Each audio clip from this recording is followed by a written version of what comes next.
Okay, so something that's been bothering me for a while in regards to the sidebar YouTube video, what used to be the related to video section, now it's just another extension of recommended.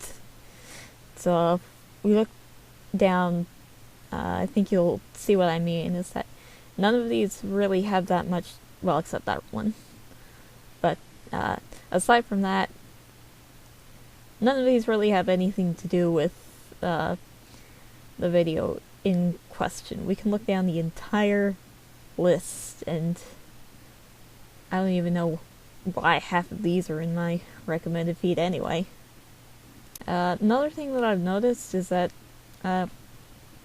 opening a semi-popular YouTuber's video in an incognito tab,